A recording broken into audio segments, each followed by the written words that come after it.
எப்படி கரெக்டா சொல்றா?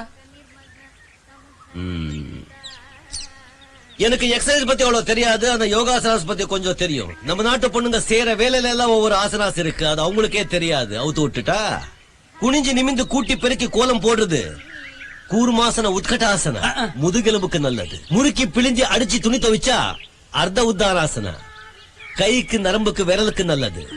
குடத்தை தூக்கி இடுப்புல வச்சு நடந்தா தாடாசன பாஸ்வ பங்கி, இடுப்புக்கு நல்லது. நம்ம நாட்டு கலாச்சாரம் மண்டி போட்டு குனிஞ்சு நமஸ்காரம் பண்றாங்களே, அது ஒரு ஆசனம்.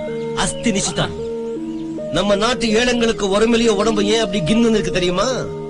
வெயில தலைக்கு மேல கல்ல தூக்கிக்கிட்டு கட்டட வேலைக்கு போறாங்களே, அப்போ உடம்பு நேராகுது. உடம்புல இருக்கிற 6 சக்கரங்களும் சீராகுது. மூலாதாரம், சுவாதிஸ்தானம், மணிப்புரா, அனாஹதா, விஷுத்தா, ஆக்ஞா. மூலாதாரத்துல இருந்து குண்டலினி சஹசிராரத்துக்கு போகுது. Understand baby? பாபா, இதெல்லாம் எங்க படிச்ச? எப்படி தெரிஞ்சுக்கிட்ட? இந்த போடு போறியம்மா. யார் படிச்சாங்க யாரு தெரியும்? ஏதோ வாயில வந்து அடிச்சு விட்ட. அப்ப இதெல்லாம் உண்மை இல்லையா? இல்ல. அப்சாவா? பின்ன போடு போடு போடு. அப்படி சொன்னதான் அவங்க மெழுவாங்க.